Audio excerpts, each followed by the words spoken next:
Em todos os lugares se contam histórias. No Cariri não é diferente.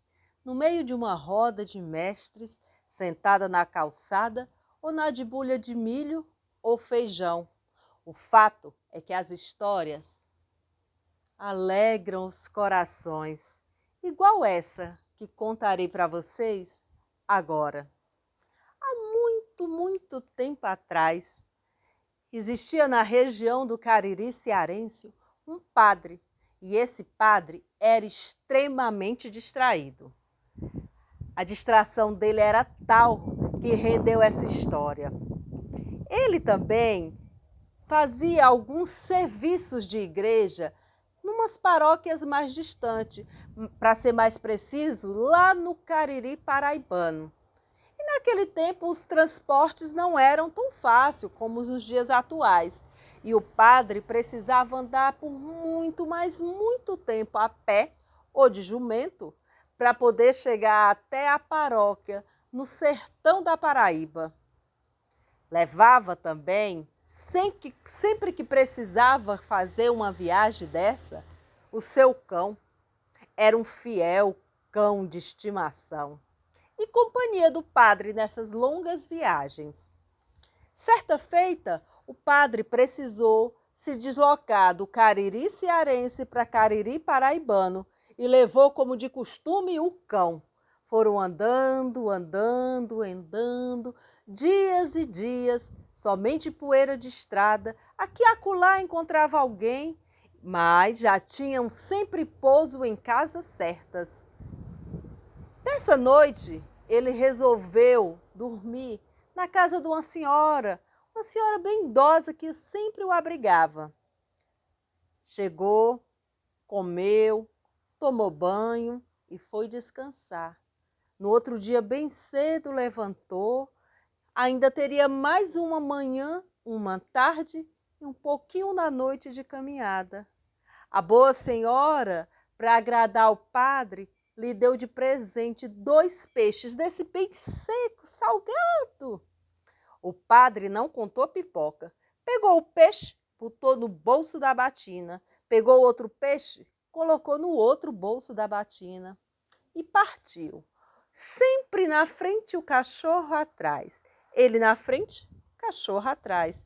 Foram andando, quando lá para as tantas, eis que o cachorro começa a sentir o cheiro do peixe. Não demorou muito para ele começar a investir contra o padre para pegar o peixe que estava na sua batina. Então, o padre andava e o cachorro avançava, tentava pegar na batina do padre o tal peixe seco. O padre jogava o pé para lá, empurrava o cachorro, jogava a mão e nada do cachorro se conformar. Sempre atrás de pegar o peixe na batina do padre. E o padre já não aguentava mais e começou foi a dar coices para afugentar o cachorro. E quando no final do dia, início da noite, ele chegou na casa paroquial, lá na Paraíba, estava tão cansado naquela noite que apenas tirou a batina e pendurou ali, no armador velho, onde iria colocar sua velha rede. Colocou e começou a se balançar para lá e para cá, e dentro de pouco tempo já caíra no sono. Acordou atordoado e atrasado, logo com o canto do galo cedinho. Vestiu a batina e nem lembrou de tirar os peixes. O cachorro, claro, foi com ele, mas ficou comportado ali, parado, no cantinho da igreja. Enquanto isso, o padre foi celebrar a missa. Estava celebrando a missa e na hora da elevação, tinha-se o costume do sacristão segurar a batina do padre. Bom, na hora que ele levantou a hóstia para consagrar, nessa hora o sacristão também levantou a batina do padre. E o padre imediatamente lembrou das investidas que o cachorro lhe havia feito durante a viagem. Não pensou duas vezes e escoiciou o coitado do sacristão, que saiu bolando e parou lá no meio da igreja, sangrando pelo nariz. O coitado do padre, distraído, pediu desculpa ao sacristão. Claro, o sacristão desculpou, mas nunca mais quis saber de levantar a batina de padre na hora da elevação. E em nome da memória, contei uma e contarei a segunda história. Esse padre era assim um pouquinho distraído, mas foi esse mesmo padre distraído que contou nessa roda essa história. Mas eu não sei se vocês sabem que uma história sempre puxa a outra. E foi a vez de Dona Mariquinha levantar e dizer: agora é a minha vez de contar. Todo mundo silenciou e a narrativa ela começou. Dizem que uma moça soube da existência da figura do Padre Cícero, que é um padre aclamado por todo o Nordeste. Naquele tempo, ele era vivo e todas as pessoas que tinham fé nas suas palavras ou apreço pelo padre seguiam viagem até a cidade de Juazeiro para falar com o sacerdote. E o sacerdote sempre estava ali a ouvir e corrigir e muitas vezes aconselhar. E a mocinha, de tanto ouvir falar no tal sacerdote, colocou na cabeça que iria viajar para Juazeiro do Norte, custasse o que custasse. E foi ela ter com o pai. Ah, pai, faz dias que eu escuto, não é de agora, que lá em Juazeiro do Norte tem um padre Cícero Romão. Eu peço a sua bênção, meu pai, e que eu possa partir hoje mesmo em procissão para alcançar a bênção do padre Cícero Romão. O pai olhou para a filha e disse: mas minha filha, és apenas uma mulherzinha. Como é que pensa em pegar uma estrada dessa, indo em busca de um padre? Minha filha, tome tento, vá ajudar sua mãe nos fazeres de casa, vá lavar roupa na beira do riacho, vá fazer qualquer coisa e tire isso da cabeça, menina, onde é que já se viu uma mocinha como você viajando sozinha. Ela ouviu aquilo tudo, guardou no coração, mas nada lhe tirava da cabeça a vontade de conhecer o padre Cícero Romão. Passou-se dias, e sempre ouvindo história, que volta e outra ali na estrada passava uma procissão se dirigindo para Juazeiro a fim de morar perto do padre Cícero Romão. A moça, então, entrou no quarto, pegou uma mala velha, antiga, que guardava seus poucos pertences e ali colocou mais algumas coisas. Fechou, deixou guardada embaixo da cama, esperando o momento certo para que pudesse empreitar a viagem e chegar até a cidade de Juazeiro do Norte. Não demorou muito tempo. Um certo dia, quando cedinho a mãe preparava o café, que aquele cheiro gostoso alcançava suas narinas, ela escutou quando o pai puxou uma cadeira e sentou. Ô mulher, tu não me acredita no que aconteceu? Essa madrugada passou aqui na estrada uma renca de gente, um monte de pessoas indo para Juazeiro do Norte, mas olha que doideira, como é que no meio de um sertão desse, sem cair água há mais de ano, as pessoas saem na aventura atrás de bênção de Padre Cícero Romão. Só podem ser loucos. O homem disse aquilo e na mesma hora a menina pegou um pedaço de papel, escreveu um bilhete mal escrito dizendo que partia daquele dia em diante para a cidade de Juazeiro. E no fim colocou: pai, mãe, bote minha bênção. Deixou ali na cama para que os pais pudessem encontrar o tal bilhete e saiu. Na cabeça uma mala, no coração uma esperança. No meio da estrada só poeira. Nem um rumeiro a moça encontrou. Ninguém. Por muito tempo correndo no meio da estrada, a única coisa que alcançou foi um cansaço tão tremendo nas pernas que a fez respirar e andar com mais calma. E foi andando, andando, durante dias e dias. E como que por milagre, não faltou pousada para aquela moça uma só noite. Todo final do dia, sempre encontrava um casebre humilde que a pudesse abrigar por mais uma noite. Quando era meio-dia, sempre um prato de comida lhe forrava a barriga.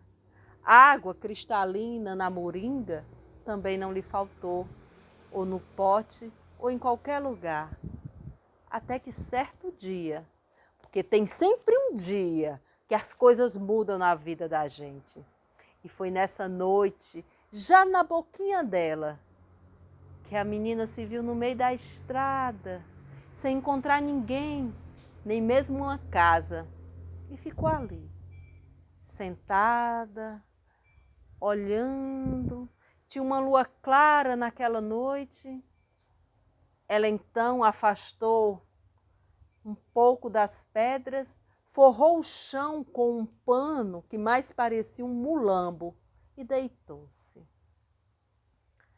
Mas antes mesmo de deitar, fez uma oração. Pediu proteção à Nossa Senhora, que para que ali pudesse descansar em paz, enquanto o outro dia chegasse, ela pudesse tomar de novo o rumo da estrada. Dormiu. Dormiu até mais ou menos a meia-noite. E quando a meia-noite chegou, a moça acordou assustada. Um bafo que lhe vinha de umas narinas que lhe encostava no pescoço. A moça então imediatamente abriu os olhos e se deparou com uma criatura bestial, com uma boca e um sorriso descomunal, maligno, faíscas que lhe pulavam dos olhos. Olhando a sua cabeça, percebeu que tinha 2 pequenos chifres e atrás de si um rabo que balançava em 2 sentidos. A moça ficou apavorada, pegou no rosário que trazia no pescoço e gritou: "Valei-me, meu padrinho Cício Romão do Juazeiro do Norte!" No mesmo instante, entre a criatura e a moça, apareceu a figura de um sacerdote, que com desconjuro expulsou a criatura. "Sai daqui, Satanás, vai-te embora!" E no meio daquele matagal saiu a besta, quebrando no meio dos peitos tudo quanto era galho de jurema que encontrava no caminho. A moça foi respirando mais compassadamente. Aquela aparição se aproximou dela e disse: "Minha filha, volta a dormir. Nada mais irá te incomodar nessa noite. Nada mais." Eu não preciso nem dizer que naquela noite a moça não dormiu mais nada. Levantou-se cedinho, fez o sinal da cruz, juntou os panos que usara na noite anterior e foi-se embora. E tal como a aparição havia lhe dito, ela percorreu ainda mais 3 dias de estrada longa, deserta, e sempre alguém lhe estendendo a mão. E ao final do 3º dia, chegou a Juazeiro do Norte. Lá, as pessoas se aglomeravam numa certa casa, onde disseram: é lá que mora o padre Cícero Romão, é lá." A moça correu, correu e chegou naquela fila imensa, imensa, até que foi chegando a sua vez. Foi chegando, um a um, pediam a bênção do padre Cícero Ele lhe dava, conversavam, ia saindo. Até que a menina chegou. Quando viu o padre, se ajoelhou, pediu sua bênção e começou a falar. Foi o Senhor que me ajudou naquela noite. O padre, com um gesto, pediu que silenciasse. E a moça continuou insistentemente. Mas foi o Senhor. Se não fosse o Senhor, eu tinha morrido naquela noite. Muito obrigada. O padre, com toda a ternura, proferiu essas palavras. Filha, fizeste uma viagem muito extravagante. Não torne a fazê-la novamente. E nunca diga nada para ninguém do que aconteceu naquela noite. Somente você dirá quando o seu coração lhe indicar o momento certo. Mas qual será o momento certo, meu bom padre? Seu coração saberá. Dizem que a moça nunca mais deixou a cidade de Juazeiro e viveu lá por muitos anos mesmo. Dizem que foi ela, uma das testemunhas, que viu quando o padre pediu para que todo mundo comprasse lamparinas para a noite da procissão de candeias. E esse costume se repete há anos e anos. Todo dia 2 de fevereiro, um mar de fogueirinhas toma conta das ruas de Juazeiro. E depois da morte do padre, numa dita noite dessa, onde o mar de fogueiras invadia a cidade, a moça contou o sonho. Dizem que ela contou quando se cantava o bendito, que dizia que nunca ninguém havia se perdido ao vir para Juazeiro. Tudo isso graças à luminúria da Mãe de Deus das Candeias. E foi por essa noite, que ela verbalizou o acontecido, que até hoje, de canto em canto de todo o sertão, se fala da aparição que salvou uma menina que queria somente a bênção do Padre Cícero Romão.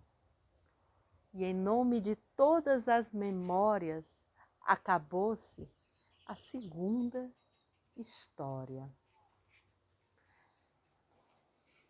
E noite de Nossa Senhora das Candeias, que a luminura toma toda a cidade, em cada canto, de fora da casa, uma vela e uma chama de esperança em dias melhores. Foram essas mesmas chamas de esperanças que fizeram uma outra contadora levantar e disse: agora quem conta a história sou eu, e a história que eu vou contar não é de santo, como o meu padim, é de príncipe. Lá, alguns anos atrás, em meados dos anos 50, morava por aqui Ribamar. Ribamar fazia móveis que ia para a mesa ou para casa, móveis como cadeira ou cama, que estava na casa do rico e estava na casa do pobre. Até que um dia ali, no seu labutar diário, Ribamar fere o dedo e percebe que o sangue dele é sangue real. Daquele dia em diante, Ribamar botou na cabeça: não serei mais marceneiro. De agora em diante, serei o príncipe que sempre fui. Príncipe Ribamar da Beira Fresca. Então, Ribamar, intitulado príncipe, agora andava com ternos e mais ternos, que ele mesmo fazia questão de costurar medalhas de honra. Trazia uma pasta na mão com os seus planos. Para o sertão, prometia trazer o mar. Para a mesa de toda criança pobre, pão e cajuína. Imaginava um sertão cheio de escola para a meninada estudar. Imaginava o progresso chegando na cidade. E tudo ali, guardado na pasta e na visão que Ribamar tinha de um futuro. E o tempo passava e Ribamar sempre na mesma peleja, sempre na mesma insistência. Quando o sol era muito forte, pegava um guarda-chuva branco imenso que lhe cobria a face e o corpo, e ali embaixo ficava. Até que um dia entregaram a Ribamar uma fotografia que a pessoa trazia na palma da mão. Era a foto de Mona Lisa. Quando Ribamar viu, se encantou. Nunca tinha visto tamanha beleza. E um dos engraçados, como se diz aqui no Cariri, foi logo dizendo: Ribamar, essa aí é Mona Lisa, uma princesa que mora na Europa. E se lhe calhar, é capaz dela vir até aqui para querer casar com você, Ribamar. Fiquei sabendo que a princesa Mona Lisa ama você.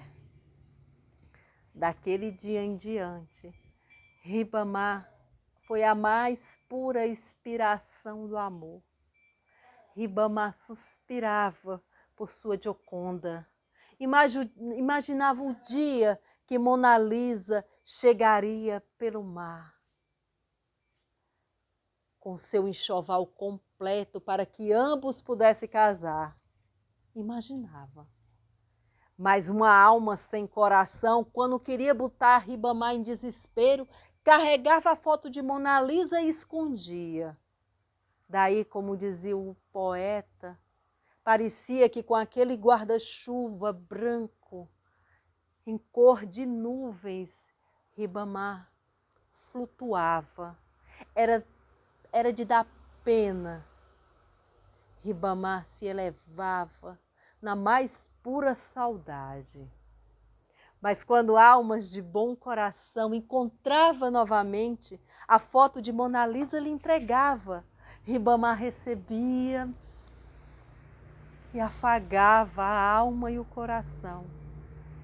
Até que um dia, numa roda dessas que tem nas praças de qualquer lugar do mundo, uma criatura falou: Ô Ribamar, larga de besteira. Mona Lisa não pode chegar aqui por mar. Aqui é Juazeiro do Norte, mas aqui não tem. Se você quer mesmo que Mona Lisa apareça por aqui para casar com você, ela vai ter que vir de avião. Então, trata logo de fazer um aeroporto, Ribamar. Aquelas palavras deram ânimo. Ribamar reuniu todos os homens que pôde, prometendo que pagaria o trabalho deles com o dinheiro do dote que Mona Lisa traria consigo. Uns vieram pensando no dote, outros para ajudar o amor de Ribamar e outros só para mexer com o coitado de Ribamar. E foi passando o tempo e o coitado do Ribamar foi abrindo uma grande clareira ali, no meio da estrada. Abriu e com aquela clareira aberta, o avião de Mona Lisa já poderia pousar. Passaram dias e aos poucos as pessoas foram indo embora. Foram embora e só restou o Ribamar. Dizem que por muitos dias a cidade não notara a sua falta. Na verdade, ninguém nem lembrava do coitado do príncipe Ribamar. Até que numa manhã de domingo, ele chegou todo vestido no seu terno, medalhas ao peito, pasta com seus planos na mão. Era hora da missa e Ribamar foi se aproximando e sentou, se pôs de joelho ali no altar. O padre lhe deu a bênção e acabou a missa sem ninguém perceber que Ribamar ficara ali sozinho, em posição de quem espera a sua Gioconda. Depois daquela data, ninguém mais lembrou-se de Ribamar. Ninguém mais o viu. Uns dizem que ele foi embora. Outros dizem que ele virou estrela. Outros que virou pó de estrada. Outros dizem que ele enlouqueceu ainda mais. Mas fico cá na dúvida se a loucura de Ribamar era loucura apenas. O que eu sei é que cada contador de história, quando precisa sair do Cariri e ir para um outro lugar, vai até o aeroporto, no mesmo lugar que há anos e anos atrás, Ribamar, imbuído pelo amor de sua Gioconda, abriu uma clareira. E aqueles narradores olham e dizem: isso aqui, por justiça, deveria se chamar Aeroporto Príncipe Ribamar. E aí o avião vai subindo, subindo, e as histórias de Ribamar, na boca dos narradores do Cariri, ganham o mundo. E é por isso que Príncipe Ribamar se tornou um dos heróis das muitas histórias que o Cariri traz. E em nome da memória, acabou-se a última história. E essa e outras tantas histórias continuam povoando as rodas, seja na labuta do trabalho, seja no encontros de narradores. O que se sabe é que jamais nenhuma história deixa de ser escutada, porque sempre tem ouvidos que são emprestados para se encantar com as narrativas. Em nome de toda a memória narrativa do Cariri, essa sessão de contos acabou agora.